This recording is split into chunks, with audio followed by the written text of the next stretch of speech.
El conflicto de los siglos, capítulo 27. Una obra de reforma.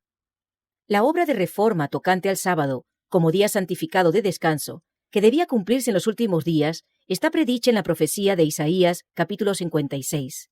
Así dijo Jehová: guardad derecho y haced justicia, porque cercana está mi salud para venir, y mi justicia para manifestarse. Bienaventurado el hombre que esto hiciere, y el hijo del hombre que esto abrazare, que guarda el sábado de profanarlo, y que guarda su mano de hacer todo mal. A los hijos de los extranjeros que llegaren a Jehová para ministrarle, y que amaren el nombre de Jehová para ser sus siervos, todos los que guardaren el sábado de profanarlo, y abrazaren mi pacto, yo los llevaré al monte de mi santidad, y los recrearé en mi casa de oración. Isaías 56, versos 1 y 2, 6 y 7. Estas palabras se aplican a la dispensación cristiana, como se ve por el contexto. Dice Jehová el Señor, el que recoge los dispersos de Israel: juntaré a él otros todavía, además de los suyos que están ya recogidos. Isaías 56, 8. Aquí está anunciada de antemano la reunión de los gentiles por medio del Evangelio, y una bendición se promete a aquellos que honren entonces el sábado. Así que la obligación del cuarto mandamiento se extiende más acá de la crucifixión, de la resurrección y ascensión de Cristo, hasta cuando sus siervos debían predicar a todas las naciones el mensaje de las buenas nuevas. El Señor manda por el mismo profeta: ata el rollo del testimonio y sella la ley entre mis discípulos. Isaías 8:16. El sello de la ley de Dios se encuentra en el cuarto mandamiento. Este es el único de los 10 mandamientos que contiene tanto el nombre como el título de legislador. Declara que es el creador del cielo y de la tierra y revela así el derecho que tiene para ser reverenciado y adorado sobre todos los demás. Aparte de este precepto, no hay nada en el Decálogo que muestre qué autoridad fue la que promulgó la ley. Cuando el día de reposo fue cambiado por el poder del Papa, se le quitó el sello a la ley. Los discípulos de Jesús están llamados a restablecerlo, elevando el sábado del cuarto mandamiento a su lugar legítimo, como institución conmemorativa del Creador y signo de su autoridad. A la ley y al testimonio. Aunque abundan las doctrinas y teorías contradictorias, la ley de Dios es la regla infalible por la cual debe probarse toda opinión, doctrina y teoría. El profeta dice: si no hablaren conforme a esta palabra, son aquellos para quienes no ha amanecido. Isaías 8:20. También se da la orden: clama a voz en cuello, no te detengas. Eleva tu voz como trompeta, declara a mi pueblo su transgresión, a la casa de Jacob sus pecados. Los que deben ser reconvenidos a causa de sus transgresiones no son los que constituyen el mundo impío, sino aquellos a quienes el Señor designa como mi pueblo. Dios dice además: y con todo me buscan de día en día, y tienen deleite en aprender mis caminos, como si fuera nación que obra justicia y que no abandona la ley de su Dios. Isaías 58, versos 1 y 2. Aquí se nos presenta una clase de personas que se creen justas y parecen manifestar gran interés en el servicio de Dios, pero la severa y solemne censura del escudriñador de corazones prueba que están pisoteando los preceptos divinos. El profeta indica, como sigue, la ordenanza que ha sido olvidada: los cimientos de generación y generación levantarás, y serás llamado reparador de portillos, restaurador de calzadas para habitar. Si retrajeres del sábado tu pie, de hacer tu voluntad en mi día santo, y al sábado llamares delicias, santo, glorioso de Jehová, y lo venerares, no haciendo tus caminos, ni buscando tu voluntad, ni hablando tus palabras, entonces te deleitarás en Jehová. Versos 12 al 14. Esta profecía se aplica también a nuestro tiempo. La brecha fue hecha en la ley de Dios cuando el sábado fue cambiado por el poder romano. Pero ha llegado el tiempo en que esa institución divina debe ser restaurada. La brecha debe ser reparada y levantados los cimientos de muchas generaciones. Santificado por el reposo y la bendición del Creador, el sábado fue guardado por Adán en su inocencia en el santo Edén, por Adán caído, pero arrepentido, después que fuera arrojado de su feliz morada. Fue guardado por todos los patriarcas, desde Abel hasta el justo Noé, hasta Abraham y Jacob. Cuando el pueblo escogido estaba en la esclavitud de Egipto, muchos, en medio de la idolatría imperante, perdieron el conocimiento de la ley de Dios, pero cuando el Señor libró a Israel, proclamó su ley con terrible majestad a la multitud reunida, para que todos conociesen su voluntad y le temiesen y obedeciesen para siempre. Desde aquel día hasta hoy, el conocimiento de la ley de Dios se ha conservado en la tierra y se ha guardado el sábado del cuarto mandamiento.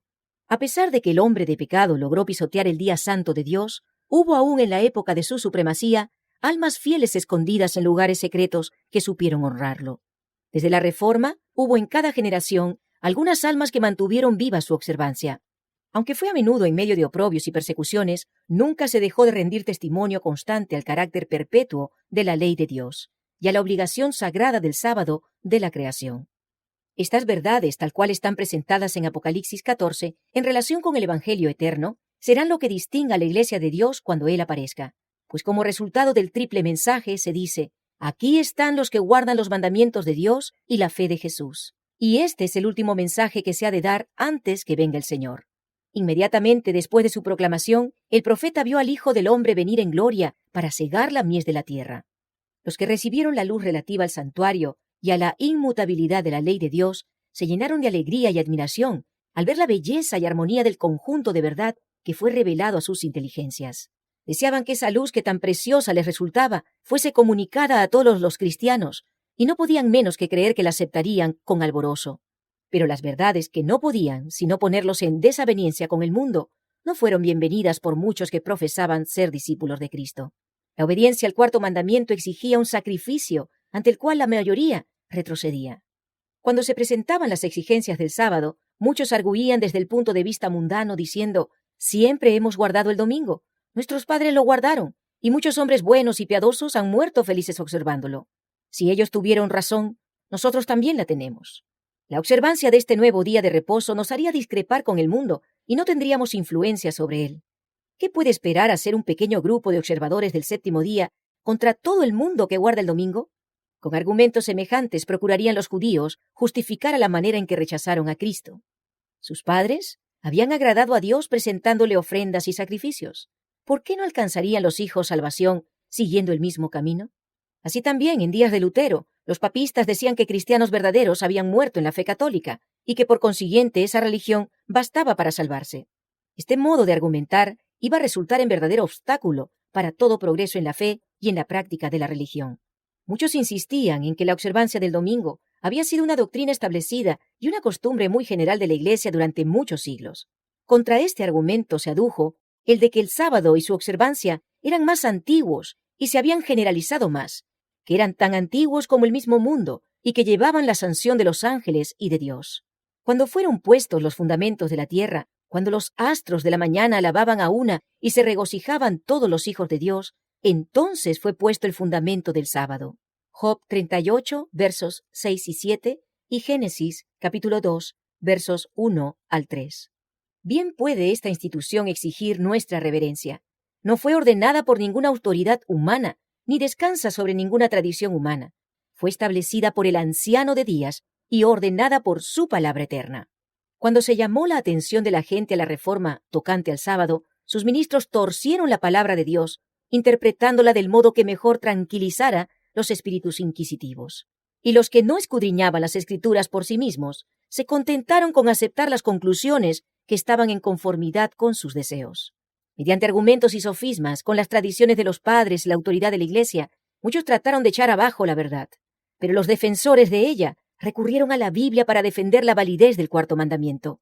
Humildes cristianos, armados con solo la palabra de verdad, resistieron los ataques de hombres de saber, que con sorpresa e ira tuvieron que convencerse de la ineficiencia de sus elocuentes sofismas ante los argumentos sencillos y contundentes de hombres versados en las Sagradas Escrituras más bien que en las sutilezas de las escuelas.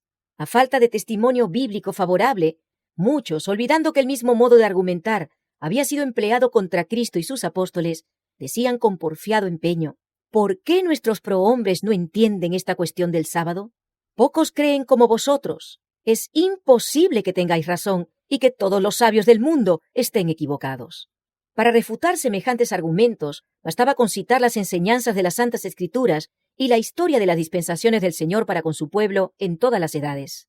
Dios obra por medio de los que oyen su voz y la obedecen, de aquellos que en caso necesario dirán verdades amargas, por medio de aquellos que no temen censurar los pecados de moda. La razón por la cual Él no escoge más a menudo a hombres de saber y encumbrados para dirigir los movimientos de reforma es porque confían en sus credos, teorías y sistemas teológicos, y no sienten la necesidad de ser enseñados por Dios. Solo aquellos que están en unión personal con la fuente de la sabiduría son capaces de comprender o explicar las Escrituras. Los hombres poco versados en conocimientos escolásticos son llamados a veces a declarar la verdad, no porque son ignorantes, sino porque no son demasiado pagados de sí mismos para dejarse enseñar por Dios. Ellos aprenden en la escuela de Cristo y su humildad y obediencia los hace grandes. Al concederles el conocimiento de su verdad, Dios les confiere un honor en comparación con el cual los honores terrenales y la grandeza humana son insignificantes. La mayoría de los que habían esperado el advenimiento de Cristo rechazaron las verdades relativas al santuario y a la ley de Dios, y muchos renunciaron además a la fe en el movimiento adventista para adoptar pareceres erróneos y contradictorios acerca de las profecías que se aplicaban a ese movimiento. Muchos incurrieron en el error de fijar por repetidas veces una fecha precisa para la venida de Cristo. La luz que brillaba entonces respecto del asunto del santuario les habría enseñado que ningún período profético se extiende hasta el segundo advenimiento, que el tiempo exacto de este acontecimiento no está predicho, pero habiéndose apartado de la luz, se empeñaron en fijar fecha tras fecha para la venida del Señor, y cada vez fueron chasqueados. Cuando la iglesia de Tesalónica adoptó falsas creencias respecto a la venida de Cristo, el apóstol Pablo aconsejó a los cristianos de dicha iglesia que examinaran cuidadosamente sus esperanzas y sus deseos por la palabra de Dios. Les citó profecías que revelaban los acontecimientos que debían realizarse antes de que Cristo viniese, y les hizo ver que no tenían razón alguna para esperarle en su propio tiempo. No dejéis que nadie os engañe en manera alguna, fueron sus palabras de amonestación. Si se entregaban a esperanzas no sancionadas por las Sagradas Escrituras, se verían inducidos a seguir una conducta errónea. El chasco los expondría a la mofa de los incrédulos, correrían el peligro de ceder al desaliento y estarían tentados a poner en duda las verdades esenciales para su salvación. La amonestación del apóstol a los tesalonicenses encierra una importante lección para los que viven en los últimos días. Muchos de los que esperaban la venida de Cristo pensaban que no podían ser celosos y diligentes en la obra de preparación, a menos que cimentaran su fe en una fecha definida para esa venida del Señor. Pero como sus esperanzas no fueron estimuladas una y otra vez, sino para ser defraudadas, su fe recibió tales golpes que llegó a ser casi imposible que las grandes verdades de la profecía hiciesen impresión en ellos. La mención de una fecha precisa para el juicio en la proclamación del primer mensaje fue ordenada por Dios. La computación de los períodos proféticos en que se basa ese mensaje, que colocan el término de los 2300 días en el otoño de 1844, puede subsistir sin inconveniente. Los repetidos esfuerzos hechos con el objeto de encontrar nuevas fechas para el principio y fin de los períodos proféticos y los argumentos para sostener este modo de ver no solo alejan de la verdad presente, sino que desacreditan todos los esfuerzos para explicar las profecías. Cuanto más a menudo se fije fecha para el segundo advenimiento y cuanto mayor sea la difusión recibida por una enseñanza tal, tanto mejor responde a los propósitos de Satanás. Una vez transcurrida la fecha, él cubre de ridículo y desprecio a quienes la anunciaron y echa oprobio contra el gran movimiento adventista de 1843 y 1844. Los que persisten en este error llegarán al fin a fijar una fecha demasiado remota para la venida de Cristo. Ello los arrullará en una falsa seguridad, y muchos solo se desengañarán cuando sea tarde.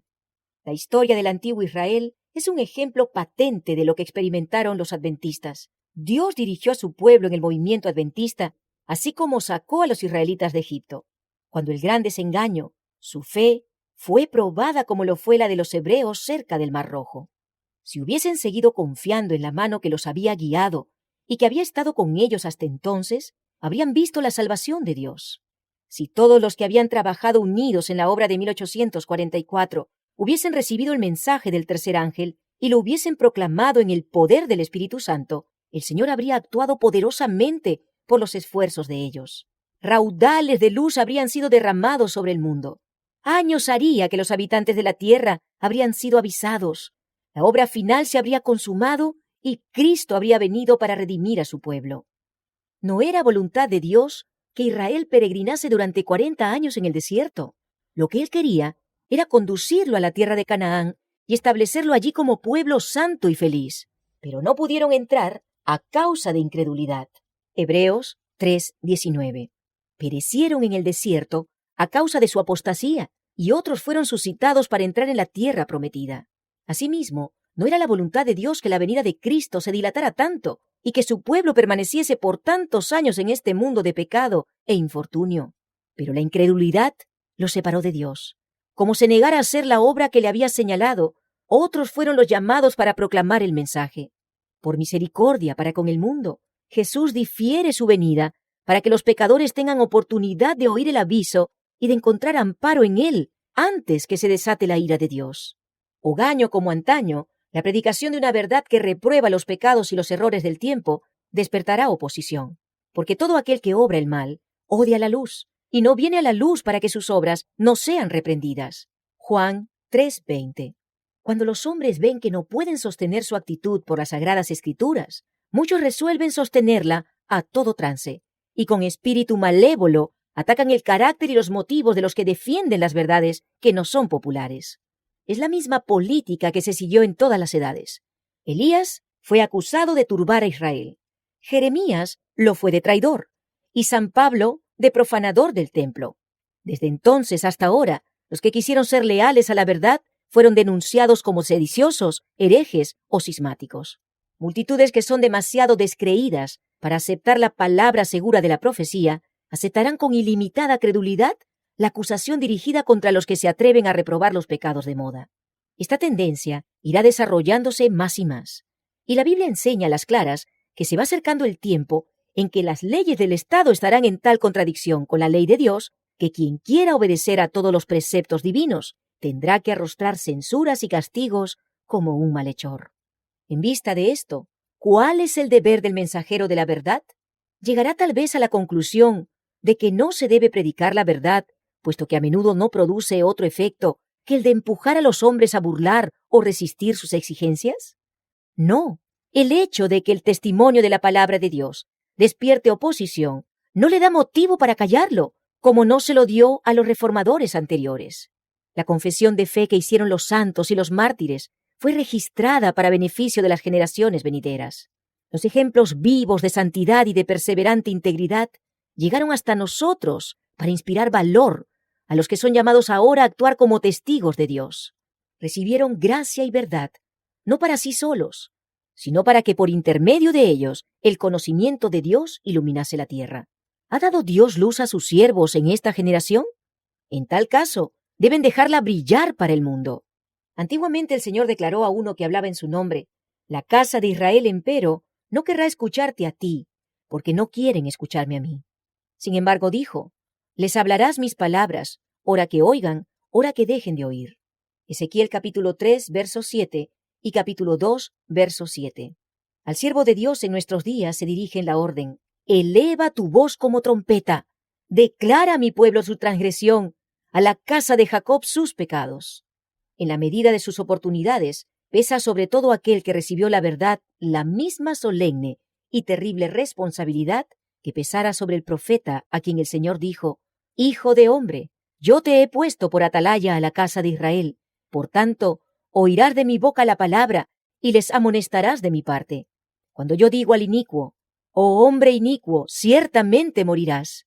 Si tú no hablas para amonestar al inicuo de su camino, él, siendo inicuo, en su iniquidad morirá. Mas su sangre yo la demandaré de tu mano.